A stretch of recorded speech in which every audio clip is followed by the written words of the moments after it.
Hello everyone, welcome to my channel. I hope all of you will be fine. तो let's start today's topic. और जो आज का topic है वह है प्रेजेंट कंटिन्यूस टेंस। क्लियर।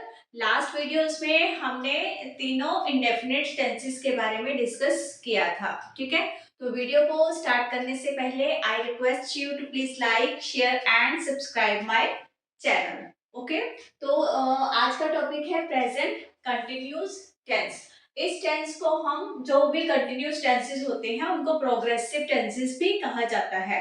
तो क्योंकि ये प्रेजेंट कंटिन्यूस है इसलिए हम इसको बोलेंगे प्रेजेंट कंटिन्यूस टेंस या फिर इसको प्रेजेंट प्रोग्रेसिव टेंस भी कहा जाता है। क्लियर। तो इसमें क्या है जो होते हैं, पहले हम इसके बारे में जान लेते हैं कि इस टेंस की पहचान क्या होती है हिंदी में। ठीक है, प्रेजेंट कंटिन्यूस टेंसेस में लास्ट में आएगा रहा है, रही है या रहे हैं। क्लियर, मतलब actions which are happening at the time of speaking. जैसे इस टाइम मैं बोल रही हूँ, बोलते मेरे बोलने के दौरान जो भी काम हो रहे हैं वो हमें दर्शाते हैं कि ये प्रेजेंट कंटिन्यूस टेंस है। हम इसको लिख सकते हैं actions which are happening at the time of speaking। मतलब हमारे बोलने के दौरान जो एक्शंस हो रहे हैं वो होते हैं प्रेजेंट कंटिन्यूस टेंसेस के एग्जांपल्स। क्लियर। अब हम इसके स्ट्रक्चर के बारे में पढ़ेंगे। ठीक है, स्ट्रक्चर। ठीक है, या आप इसको रूल बोल सकते हो कि प्रेजेंट कंटिन्यूस टेंस को इंग्लिश में जब हम ट्रांसलेट करते हैं तो उसका स्ट्रक्चर क्या है या उसको ट्रांसलेट करने का रूल क्या है। तो उसके लिए हम क्या लगाते हैं, सबसे पहले सब्जेक्ट। कब? जब हम अफर्मेटिव सेंटेंस की बात कर रहे हैं। ठीक है,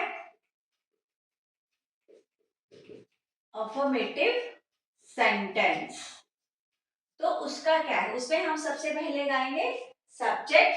सेकंड फॉर्म पे हम लगाएंगे इज एम आर। ये इज एम आर क्या है, हमारे हेल्पिंग वर्ब। क्या है? Helping verb. फिर आएगी फर्स्ट फॉर्म ऑफ वर्ब जिसको हम बेस फॉर्म भी कहते हैं, और उसके साथ हम लगाएंगे आईएनजी। क्या लगाएंगे? ING means present participle form. ठीक है, आपने पता है there are three forms of verb, first form, second form and third form. ठीक है, तो जो आईएनजी है मीन्स प्रेजेंट पार्टिसिपल, उसको हम हमेशा फर्स्ट फॉर्म के साथ ही यूज करते हैं। जितने भी हम कंटिन्यूस टेंसेस करेंगे या जितने भी ग्रामर में, इंग्लिश ग्रामर में कंटिन्यूस टेंसेस हैं वहां पे सब में हम आईएनजी का, प्रेजेंट पार्टिसिपल का यूज करते हैं। क्लियर, ये आपको याद रखना है।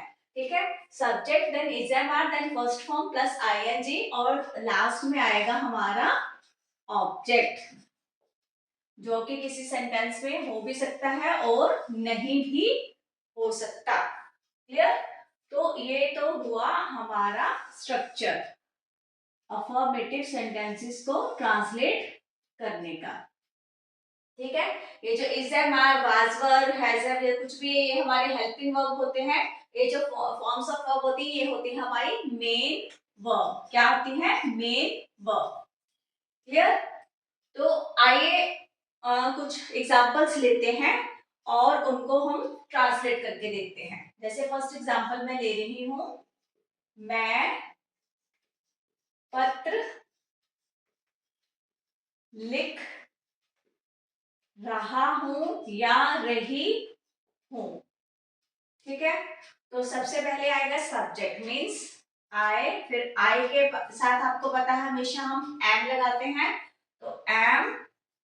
लिखने की इंग्लिश राइट, तो उसके साथ क्योंकि हमें प्रेजेंट पार्टिसिपल का यूज करना है तो राइटिंग। ठीक है, राइट के स्पेलिंग क्या होता है? WRITE, लेकिन जब हम प्रेजेंट पार्टिसिपल का यूज करते हैं तब ई हटा के ING आता है। I am writing a letter, ठीक है। Subject, helping verb, main verb plus present participle, then last of in the last there is object. Clear?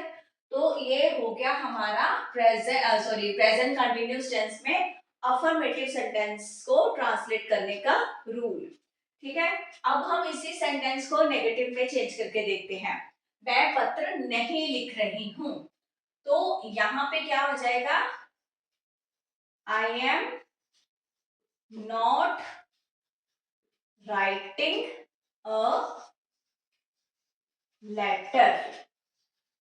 ठीक है, तो हेल्पिंग वर्ब के तुरंत बाद हम क्या लगाएंगे? Not. Immediately after helping verb there should be not. I am not writing a letter. Clear? अब ये हो गया हमारा नेगेटिव सेंटेंस। अब हम इसको इंटेरोगेटिव सेंटेंस में चेंज करेंगे, मतलब जिसके पीछे क्या आता है? Question mark. ठीक है, क्या मैं पत्र लिख रही हूं? ठीक है, क्या मैं पत्र लिख रही हूं? ठीक है, तो ये जो हमारा हेल्पिंग वर्ब है, ठीक है, इज ये हम स्टार्टिंग में लिखेंगे। Am I writing a letter. Clear? यहाँ पे हम इनकी पोजीशन चेंज हो जाती है, पोजीशन चेंज कर देंगे। ठीक है, सबसे पहले हेल्पिंग वर्ब आ जाएगा, फिर आएगा सब्जेक्ट, फिर फर्स्ट फॉर्म प्लस ING और लास्ट में आएगा हमारा ऑब्जेक्ट और उसके साथ question mark. Am I writing a letter. ठीक है, और मैंने लास्ट टेंसेस की जब बात की थी तब मैंने बताया था कि इंटेरोगेटिव प्लस नेगेटिव सेंटेंसेस भी हो सकते हैं। ठीक है, जैसे क्या मैं पत्र नहीं लिख रही हूं? ठीक है, तो फिर क्या हो जाएगा? Am I not writing a letter. इस चीज का ध्यान रखोगे, सब्जेक्ट के बाद क्या आएगा? Not. Am I not writing a letter. ठीक है, तो कुछ एग्जांपल्स हम एक दो लेते हैं, जैसे बच्चे खेल रहे हैं, तो क्या आएगा? Children are playing. क्योंकि चिल्ड्रन जो है वो प्लूरल सब्जेक्ट है, तो जैसे पता है सब्जेक्ट वर्ब एग्रीमेंट के बारे में आपको, तो if there is plural subject then there should be plural verb. तो बच्चे जो हैं वो प्लूरल है, इसलिए इसके साथ हम क्या लगाएंगे? Are. Children are playing, subject plus helping verb plus main verb plus ING। ठीक है, और इस सेंटेंस में आपने क्या नोटिस किया है? There is no object. ठीक है, तो इसको हम नेगेटिव में कैसे चेंज करेंगे? बच्चे नहीं खेल रहे हैं, चिल्ड्रन आर नॉट प्लेइंग। ठीक है, तो इंटेरोगेटिव में क्या बच्चे खेल रहे हैं? क्या बच्चे खेल रहे हैं? तो जो हमारा हेल्पिंग वर्ब है वो हम स्टार्टिंग में लगा देंगे। Are children playing question mark. ठीक है, एक दो सेंटेंसेस में एम वाली आगे है, आर वाली, इज वाली कोई एग्जांपल ले रही है, जैसे वह खाना खा रहा है। रहा है मतलब किसी लड़के की बात कर रहे हैं हम। He is eating food. Clear? He subject, helping verb, first form plus ING and then object. यहाँ पे जो फूड वर्ड है वो क्या है, ऑब्जेक्ट। ठीक है, तो ये तो हुआ हमारा प्रेजेंट कंटिन्यूस टेंस। क्लियर। तो हमने क्या नोटिस किया, जो स्ट्रक्चर है वो है subject plus helping verb is am are plus first form plus ING plus object. ठीक है, ये है अफर्मेटिव सेंटेंसेस को ट्रांसलेट करने का रूल। जब हम इसी को नेगेटिव में चेंज करेंगे then there should be subject plus is am are plus not plus first form plus ING plus object.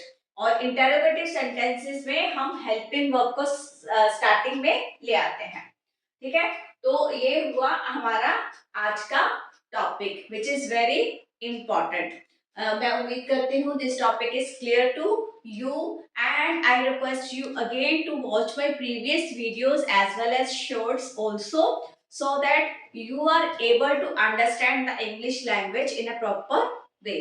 ठीक है, तो जाने से पहले I request you to please like, share and subscribe my channel. तो मिलते हैं नेक्स्ट वीडियो में एक नए टॉपिक के साथ. Till then please take care of yourself and bye bye.